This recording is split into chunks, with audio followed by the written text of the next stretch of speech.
dosen. Assalamualaikum warahmatullahi wabarakatuh. Waalaikumsalam warahmatullahi wabarakatuh. Silakan Pak Dan Hartoyo. untuk mulai pertemuan kali ini membahas tentang bahasa dan komunikasi.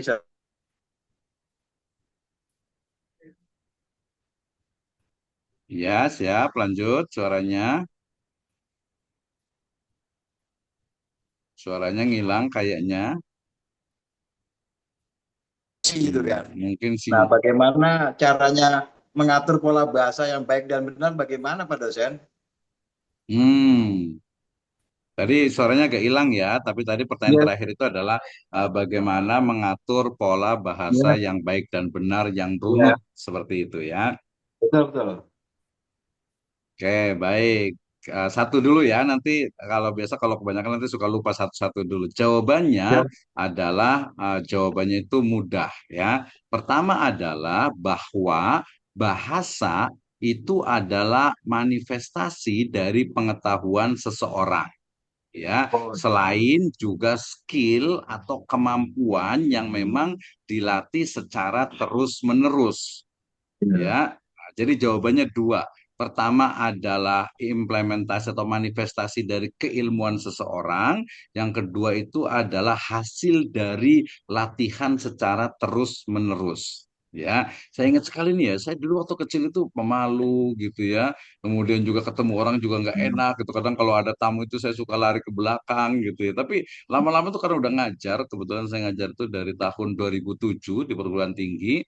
Kalau ngajar di SD itu MI ya, MI, MTS, Alia, kemudian juga di PKBM itu tahun 1998 ya. Jadi udah tua ya ternyata saya itu ya. Rambut saya juga udah putih juga. Gitu ya. Jadi kebiasaan atau pembiasaan lebih tepatnya, latihan secara baik latihan itu secara langsung ataupun tidak langsung. Mungkin teman-teman yang mungkin kalau ada yang tugasnya itu ketemu dengan orang, bagian customer relation lah, atau mungkin bagian biasanya itu dia akan terbiasa berbicara. Tapi saya juga punya temen nih, punya temen dia tuh kerjanya di kapal, sudah di kapal kerjanya itu bagian mesin gitu ya. Jadi kalau pas pulang ke darat gitu ya, apalagi kalau di lautan tuh udah lupa daratan biasanya itu ya. Gitu. Kalau di lautan lupa daratan, giliran di daratan itu kalau ngobrol sama orang itu apa ya? Kalau kita ketemu sama orang jarang ngomong itu sedikit banget gitu ya. Jadi mungkin karena tiap hari yang dihadapi itu mesin gitu ya. Atau mungkin kalau yang mungkin teman-teman ini ya ada yang security misalnya. Kalau security udah mindsetnya itu dibuat tuh agar apa udah curiga aja. Jadi harus curiga, harus suudon gitu ya. Lihat orang kayaknya agak beda dikit gitu ya. Ada lari dikit, wah ini mencurigakan padahal mau ke kamar belakang gitu, mau kamar mandi gitu ya, kebelet padahal. Ah, itu ya. Jadi dua itu skill dibiasakan. Nah, caranya bagaimana? Kalau tadi ilmu pengetahuan tentu saja dengan kuliah ini. Kuliah jadi mahasiswa, apalagi mungkin ini satu gitu ya, mengambil S1 lagi itu nanti akan bikin kita percaya diri, lebih percaya diri gitu ya. Apalagi tadi makannya gitu ya. Jadi kenapa saya selalu menyampaikan kenapa mahasiswa itu harus presentasi. Jawabannya adalah itu hanya untuk latihan. Latihan agar bisa berbicara, agar terbiasa dengan ya, apalagi nanti kalau mamanya kita nggak online, kalau offline misalnya, itu kan yang kemarin sudah saya sampaikan ya, ketika offline presentasi, maka yang dinilai itu bukan hanya bicaranya, tapi performance-nya, gesturnya, ya, artinya itu bagaimana gerakan tubuhnya. Nah, itu ya namanya juga belajar, ya latihan. Nah, kalau di sini kan udah kelihatan mukanya juga udah cukup lah kelihatan gitu, oh serius gitu, lihat HP atau apa itu kan kelihatan gitu ya. Jadi nah nanti termasuk hari ini Pak Hartoyo nih kita kasih challenge ya untuk belajar ngomong, belajar berbicara ya, belajar berbicara tadi bertanya, kemudian yang keduanya nanti kita akan buat kalau kalau sepakat ya, kalau sepakat dan ya yang mungkin ini aja lah, kalau saya nggak suka terlalu dipaksa gitu ya, nggak selalu Iya. dipaksa. Jadi al jaza min jinsil amal. Oke, nanti kita akan kasih tahu ya. Itu Pak Harto ya. Kayaknya udah Pak Ya, Harto udah makasih Pak senior nih. dosen. Oke. Waalaikumsalam. Ya, kalau saya nanya banyak tuh saya seneng karena saya tuh jadi suka ngomong jadinya. Saya jadi suka Iya, berbicara jadi. Apalagi kalau iya, bertanya, biasanya saya paling suka nih kalau ditanya gitu iya. ya. Asal jangan ditanya tiba-tiba man rob buka. Waduh, saya langsung deg-degan. Sama ini Pak Ridwan, Gunawan, saya mau silakan nanyakan, hati-hati. kan Sedang berarti kalau bahasa nih Pak menyetirnya ada hati-hati mau nanya etis, nih Pak Gunawan, ada, silakan. ah, jadi kan ada epistemologi Pak, asal muasal bahasa itu tahun berapa ya Pak digunakan gitu Pak, sama secara eh, apa namanya ontologinya gitu Pak, bahasa Oke, itu Pak. terima kasih. Jadi nanti ada beberapa istilah dulu waktu pas saya kuliah juga waktu lulus SMA, ini apa ya? Ini epistemologi atau etimologi atau terminologi ya? Ternyata Iya salah begitu ngomong Pak itu dosen, betul ya. betul betul betul. Gitu. Jadi kalau epistemologi itu adalah teori tentang ilmu pengetahuan, ya. Ya boleh Bagus. epistemologi bahasa Indonesia. Berarti bicara tentang bagaimana asal usul dari bahasa Indonesia, termasuk juga standar bahasa Indonesia yang baik dan benar. Nah, itu Iya, epistemologi, ya. etis. Kalau etimologi berarti dia bahasa. Kenapa kita pakai Indonesia? Ya, India sekarang sudah ganti menjadi Barat, ya. Jadi nama negaranya bukan lagi India tapi Barat. Kenapa? Karena India itu ya Hindu gitu ya. Nah, mohon maaf nih, bukan ini ke agama ya, tapi dianggapnya Hmm. seolah tuh India itu ya negara Hindu, padahal banyak orang Islam, banyak orang Nasrani juga gitu. Sehingga kemudian jadinya Iya. India. Sama juga Indonesia nih. Indonesia secara etimologi ya, ini soalnya yang paling benar kalau pendapat saya ya, kalau salah ya silakan boleh komentar. Indonesia itu kan dari kata India dengan Nesos. Ya, India dengan Nesos. India itu ya India, Nesos itu adalah kepulauan. Itu kita adalah kepulauan India. Nah, harusnya Hmm. kita ganti dong, jangan Indonesia. Ya, jangan Indonesia. Tapi ini bukan ini ya, nanti salah persepsi lagi kalau ke Indonesia. Itu dari sisi etimologi. Oke, kita ganti yang agak tren nih, Nusantara. Oh, ternyata Hmm. Nusantara itu dari sisi bahasa, yaitu juga Nusa, pulau, antara. Di antara pulau-pulau. Tapi secara terminologi merujuk kepada ya kitab negara Kertagama di Majapahit sana gitu ya, bahwa Nusantara itu adalah wilayah yang berada di luar ya di luar wilayah negara raja.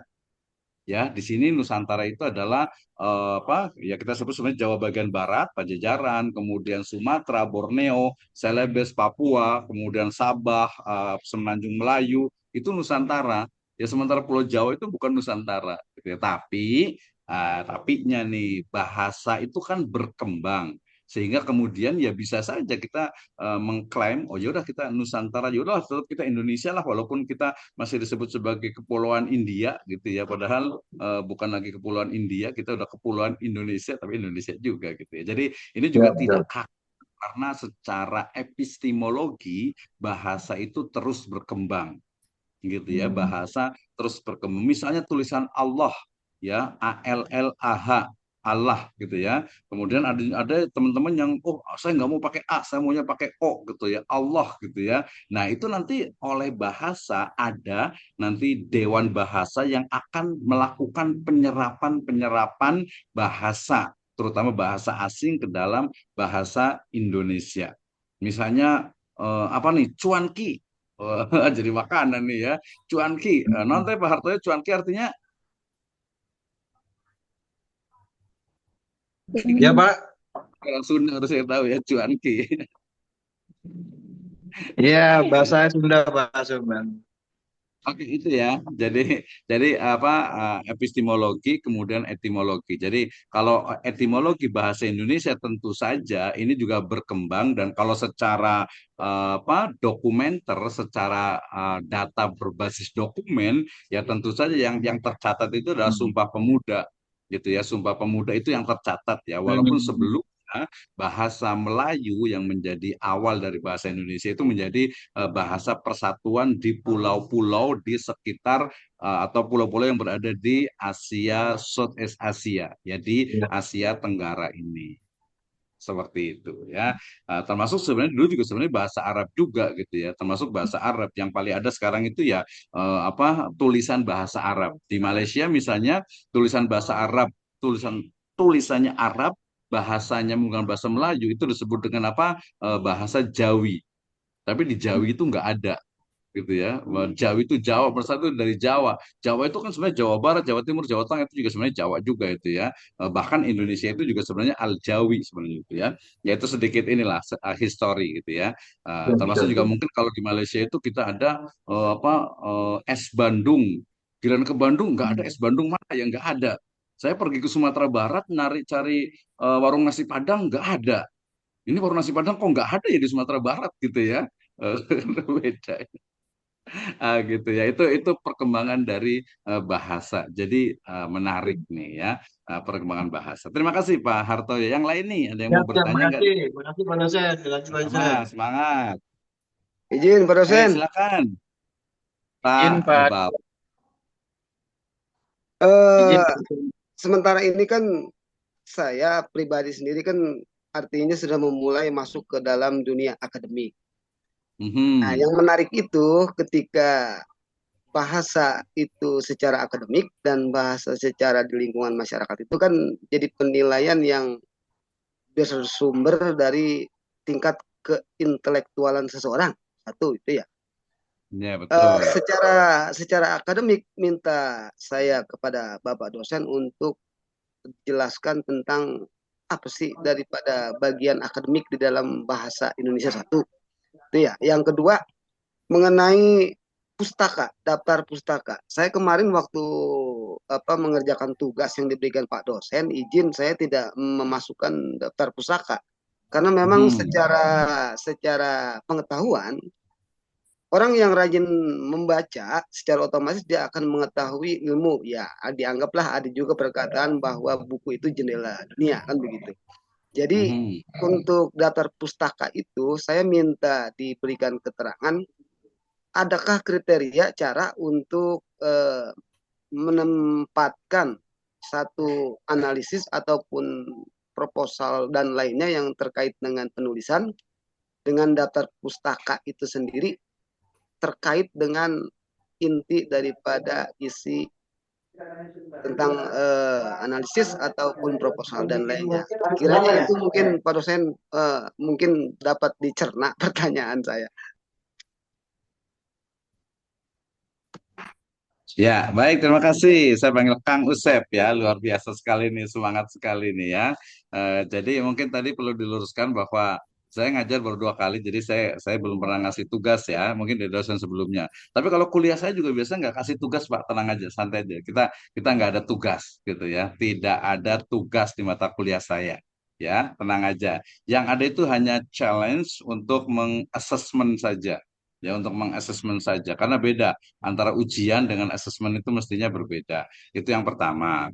Ya, kemudian yang pertama terkait dengan bahasa, ya memang bahasa ini kan sebenarnya praktik ya, praktik dan itu adalah produk budaya. Artinya kita juga harus mampu menempatkan ya, mampu menempatkan pada tempatnya. Ini karena bahasa Indonesia jadi saya menggunakan juga bahasa Indonesia yang baik dan benar. Padahal kalau pengen saya itu biasa ya biasa aja lah ngobrol gitu ya. Jadi menempatkan waktu usai ala mahalih gitu ya, menempatkan sesuatu pada tempatnya. Ketika kita ngobrol misalkan jadi lelucon ya, ketika kita ngobrol di pasar bagaimana ini itu jadi lelucon kan, jadi komedi malah menggunakan bahasa Indonesia yang baik dan benar. Tapi kebalikannya juga ketika nah justru yang di akademik di kampus pertemuan-pertemuan resmi kenegaraan itu ketika menggunakan bahasa yang tidak baku tentu saja orang lihat oh berarti kemampuannya memang kurang, Hmm. penguasaan bahasanya itu kurang. Jadi menurut saya penggunaan bahasa yang baik dan benar, yang formal itu ya digunakan pada momen-momen khusus, khususnya di bidang Hmm. akademik dan pemerintahan resmi. Sedangkan yang informal, yang non formal gitu ya itu ya Yes. ya kita dalam kehidupan sehari-hari. Karena ya nggak mesti juga kita menggunakan yang formal itu yang pertama. Yang kedua tadi kita insya Allah tidak ada tugas, kita hanya ngasih challenge saja. Kemudian tadi penggunaan sekarang ini dengan teknologi itu namanya itu Mendeley dan Zotero. Saya rasa udah mulai diperkenalkan ya sama dosen yang lainnya ya.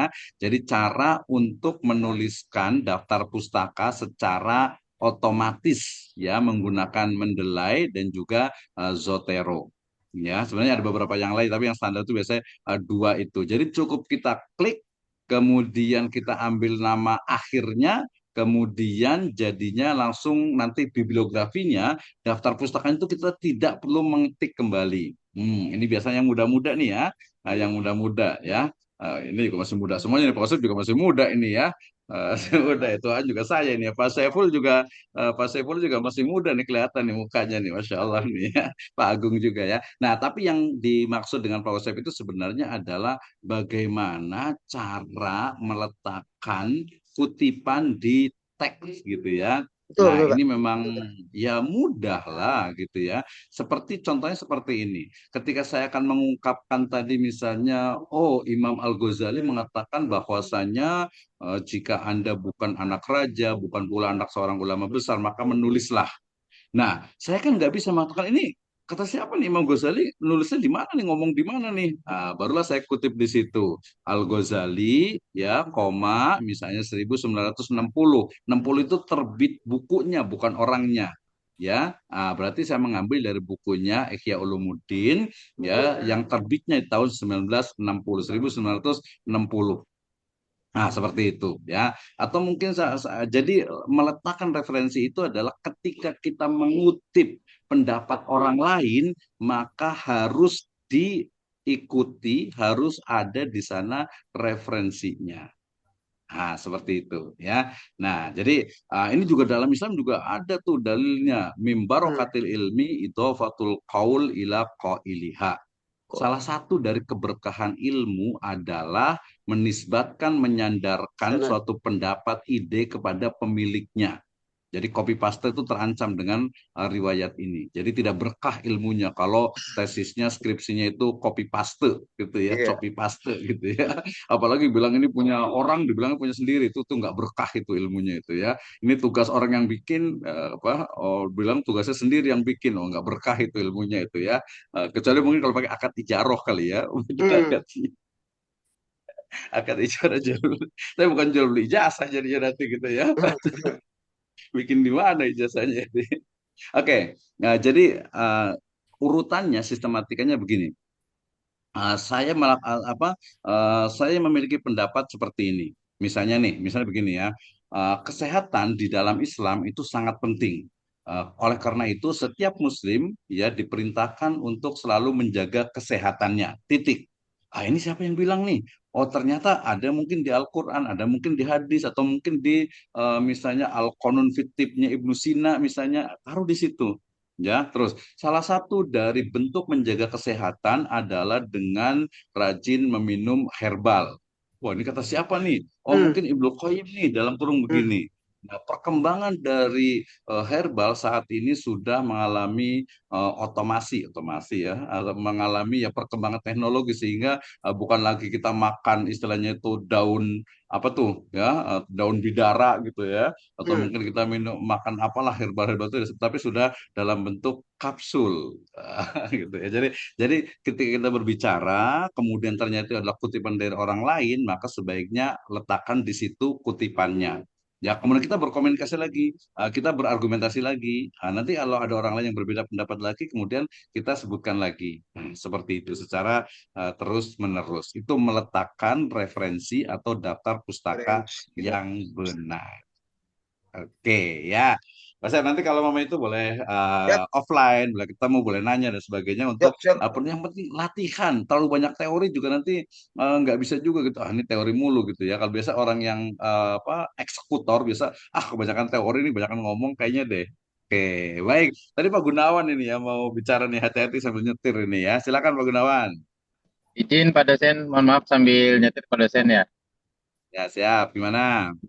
Lanjuti pertanyaan Pak Yusuf juga ya terkait tadi referensi atau tadi ya daftar pustaka Pak dosen. Nah, ketika Mm-mm. memang di dalam satu studi kasus yang kita analisis atau kita angkat ini, nah ketika memang si studi kasus ini memang pure belum ada daftar pustaka atau memang kejadiannya pure di desa kita masing-masing atau di wilayah masing-masing. Berarti kan daftar pustakanya kita dapatkan istilahnya dari bahannya itu memang interogasi kita langsung, atas analisis langsung, memang secara daftar pustaka dia belum ada gitu. Itu apa boleh apa tidak gitu Pak dosen, itu satu.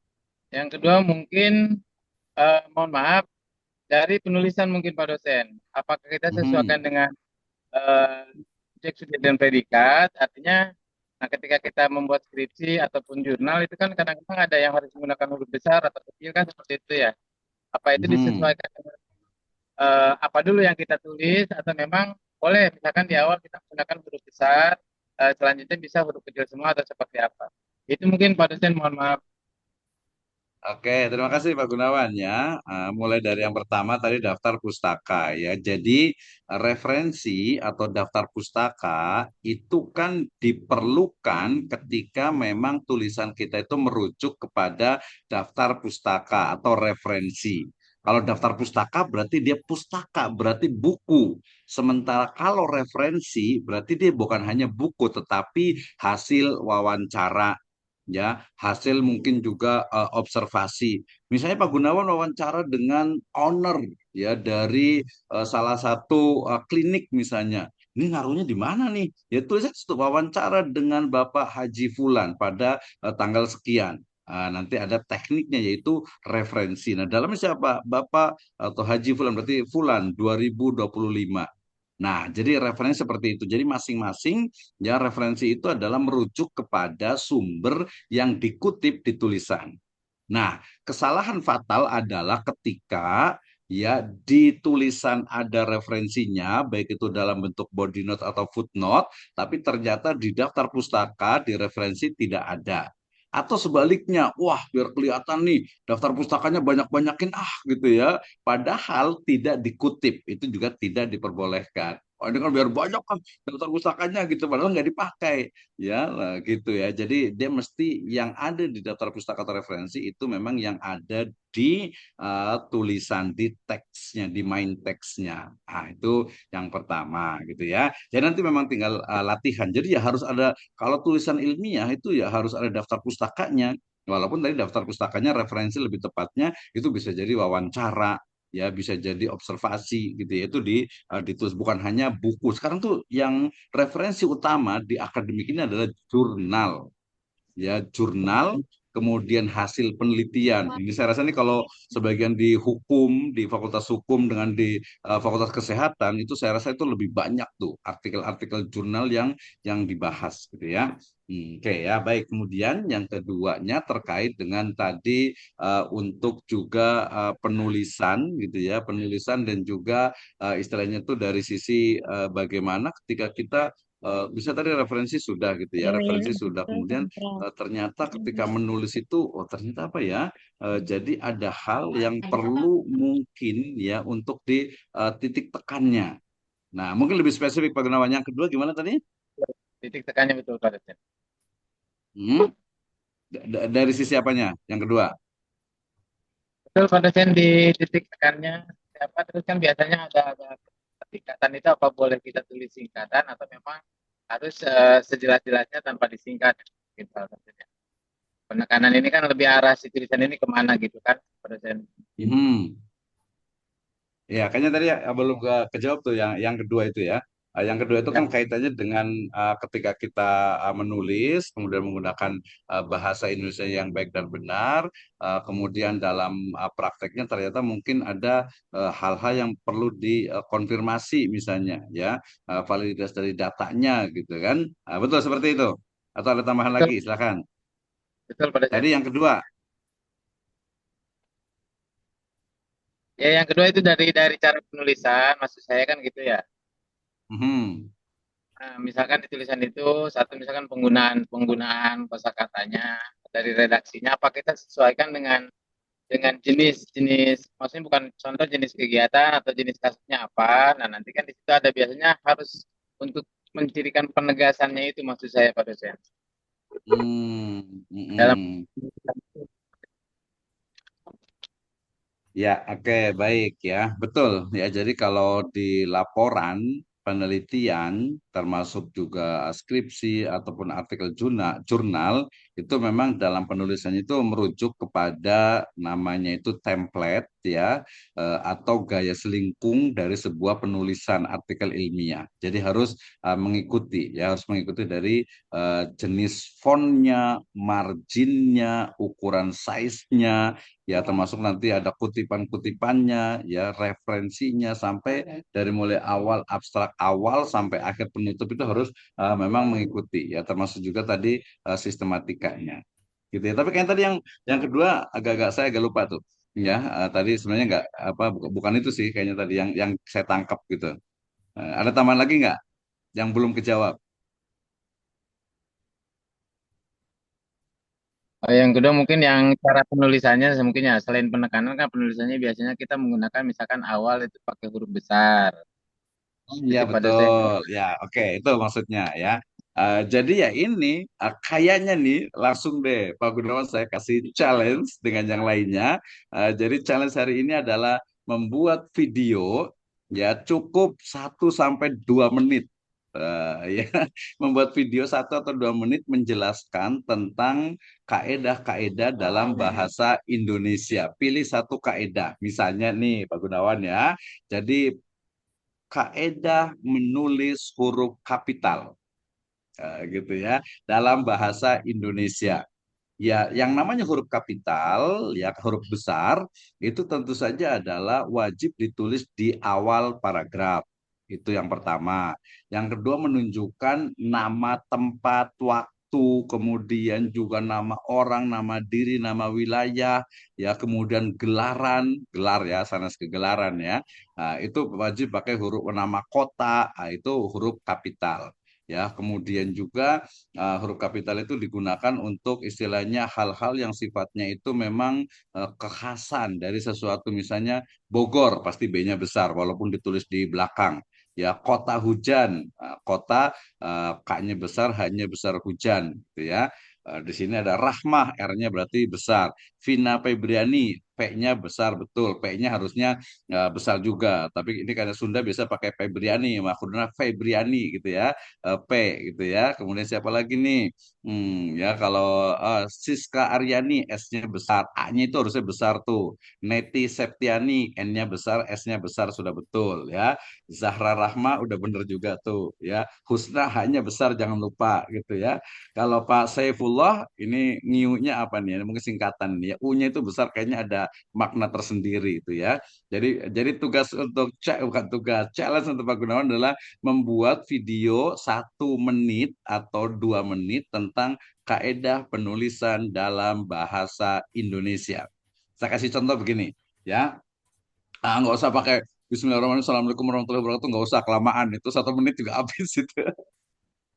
Ya tulis aja kaedah penulisan huruf kapital dalam bahasa Indonesia. Pertama, huruf kapital harus dituliskan pada nama-nama benda, nama orang, nama tempat, nama kota, dan yang lainnya. Itu udah 1 menit itu ya. 2 menit paling lama ya. Harusnya sih kalau bisa 1 menit gitu ya. Coba. Jadi tugasnya bikin, challenge bikin video 1 menit, mau sambil jalan mau apa bebas pokoknya gitu ya. Yang lainnya juga sama ya. Yang lain juga sama nanti.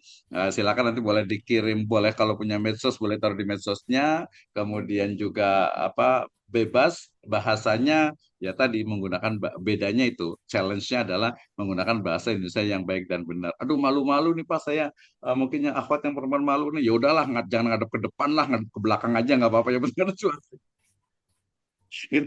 Yang penting ada suaranya gitu ya. Atau pakai animasi yang itu juga boleh juga. Biasanya saya ngasih challenge-nya seperti itu. Jadi tapi diusahakan sih ya kelihatan lah mukanya gitu ya. Biar oh ngomongnya seperti ini gitu ya. Jadi oh apa istilahnya itu gesturnya itu kelihatan. Jadi ngelatih ngomong 1 menit, berbicara 1 menit, saya rasa tidak sulit lah ya.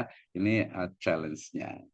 Oke, itu Pak Gunawan ya. Jadi huruf kapital itu digunakan tidak secara keseluruhan. Makanya kalau ada yang nulis ini apa di pakai huruf sambung itu dia tidak ada menggunakan huruf kapital. Disambung gitu ya. Kalau disambung ya disambung berarti nggak di ini kan di pertokoan. Kalau pertokoannya jelas pertokoan misalnya itu apa BTM, BTM enggak ya gitu ya. Nah, itu dia ada menunjukkan tertentu ya. Itu berarti dia apa hurufnya adalah kapital. Oke. Terima kasih Pak Gunawan.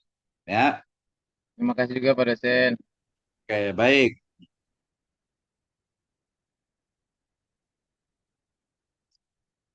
Ya, terima kasih untuk semuanya. Ada yang mau bertanya lagi? Ya, tadi saya sampaikan. Jadi 30 menit terakhir, 30 sampai 40 menit terakhir, ya saya kasih waktu nanti untuk challenge-nya adalah membuat video ya 1 menit ya paling lama 2 menit tentang kaidah-kaidah bahasa Indonesia. Kalau kesulitan nanti saya akan kasihkan materinya untuk kaidah-kaidah bahasa Indonesia. Jadi cukup satu saja penggunaan kata sambung, penggunaan huruf kapital, penggunaan kata tanya, paragraf yang padu gitu ya. Itu kan banyak tuh. Ya agak mirip-mirip yang lain nggak apa-apa lah gitu ya. Nggak apa-apa gitu. Yang penting ini kan kayaknya jauh-jauh ini ya. Nanti kalau mama yang mungkin di prodi ilmu hukum ya bisa aja pakai istilahnya itu ini hukum gitu ya, kaitan-kaitan dengan penggunaan bahasa Indonesia untuk disiplin ilmu hukum. Itu juga bisa juga. Ya, baik. Satu lagi ada yang mau bertanya nggak nih? Silahkan. Nanti kalau nggak apa belum paham nanti boleh dengan ini. Jadi saya itu biasanya modelnya tuh karena sekarang itu adalah apa ya? Sekarang itu kurikulum di perguruan tinggi itu namanya bukan kurikulum merdeka, tapi kurikulum berdampak gitu ya. Jadi kurikulum yang memang ada manfaatnya, ya berdampak dan biasanya itu asesmennya itu bukan UTS UAS gitu ya, tapi menggunakan asesmen yang biasanya itu adalah harian gitu ya. Jadi ketika saya ngasih nilainya ke bagus ke Pak Saifullah, ke Pak Gunawan, ke Pak Hartoyo, ke Pak Agung, ini kan harus dipertanggungjawabkan gitu ya. Oh ternyata rajin nih gitu ya, buka kamera juga gitu ya. Walaupun saya nggak mesti buka kamera sih, nggak wajib gitu ya. Nanti biasa nambah kuotanya soalnya gitu ya. Jadi santai. Yang penting aktif, dinamis, efisien, hemat baterai, serbaguna, tahan lama. Nah, itu ya. Ya yang nanya lah gitu. Jadi kalau yang saya kan tuh Pak Hartoyo ingat gitu ya. Pak Gunawan juga ingat, Pak Usep juga ingat, Pak Saifullah juga seperti itu. Jadi yang saya itu biasanya lebih ingat gitu ya. Walaupun nanti selain juga tadi ada portofolio ya, challenge-nya. Baik, hujan besar di sini ya, dekat rumah sini hujan besar nih. Silakan ada satu lagi kalau ada yang mau bertanya, silakan. Ada Baiklah, kesulitan Pak. Pak dosen, Mangga nanya lagi Pak Pak Agung, dosen. silakan. Pak Toyo, Pak. Pak Hartoyo, ya silakan. Ya, menarik sekali. Dengan menuliskan makalah kadang-kadang kan pengenjawatan bahasa tuh Pak ya, dengan konsepnya bahasa Indonesia. Tapi kalau ditulis dengan akulturasi berbau bahasa-bahasa asing, nggak apa-apa ya Pak, gitu Pak ya. Iya, nggak apa-apa juga. Nggak Maksudnya apa-apa ya itu, Pak ya. ya, Ah, maksudnya itu kan sekarang itu kan beberapa, walaupun bahasa Indonesia juga iya, sudah ini bahasa internasional mestinya gitu ya. iya Jadi betul betul. Betul. ketika Hmm. penulisan ya beberapa, Iya, ya mungkin ini karena kalau saya sih lebih lebat kepada antara superior dengan inferior ya. Jadi iya. kesannya itu kalau artikel bahasa Inggris itu keren gitu ya. Paham. Dan rata-rata jurnal itu apalagi Scopus wajib bahasa Inggris gitu Iya, ya. iya, Kemudian di Indonesia juga ikut-ikutan biasanya pakai bahasa Inggris juga gitu ya. Kalau kita iya, ikut-ikutan ya betul, mungkin betul. tadi saya juga pakai di satu pakai bahasa Inggris juga ya, tapi nggak ikut-ikutan sih Ya, insya Allah. maksudnya, Biar ngelatih aja.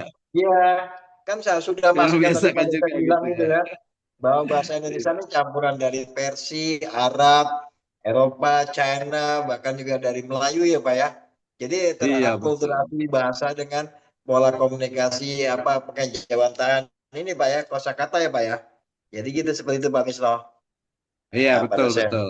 Betul. Oke, Jadi siap Pak esensi, Artaya nanti komunikasi lagi. esensinya ditulis dengan makalah ini nih, misalnya diskriminasi, yaitu discrimination dengan artikulasi, ya. Ah, Ya boleh ya boleh. Pak, Sip. boleh. Sip, lanjut Pak Misro, Pak dosen. Ya oke terima kasih. Ini Pak Gunawan kayaknya udah mau sampai nih. Siapa ya? Neti Septiari terima kasih ya. Jadi intinya saya cukupkan sampai di sini dalam 30 menit ke depan. Nanti silakan membuat videonya, nanti boleh dikirim di Telegram atau mungkin juga di WA saya juga boleh. Gitu atau kalau nggak malu di grup juga nggak apa-apa biar kelihatan. Tapi lebih bagus sih di Telegram saya dan juga di email karena dia kan hanya 1 menit, 1 menit, iya 1 menit ya, 1 menit itu kan paling cuma sekitar 50 sampai 100 MB ya nggak nyampe ya. Itu. Jadi untuk challenge assessment hari ini adalah semua mahasiswa membuat video selama 1 menit, maksimal 2 menit tentang kaidah-kaidah dalam bahasa Indonesia. Nanti saya akan bantu untuk materinya, ya materi-materinya. Kalau mamanya ada ya lebih bagus gitu ya. Tapi kayaknya mungkin kalau belum besar nanti saya kasihkan di grup saja. Itu ya. Baik, terima Baik, kasih untuk semuanya. Sampai jumpa di baik, pertemuan yang akan terima kasih datang. pada saya Oke, pembelajaran. Terima kasih. semangat. Kita tuh alhamdulillah. Ya, Alhamdulillahirabbil alamin. Alhamdulillah, Ah, Rabbil ya. Alamin, Pak Assalamualaikum Dosen. warahmatullahi Waalaikumsalam wabarakatuh. warahmatullahi Waalaikumsalam.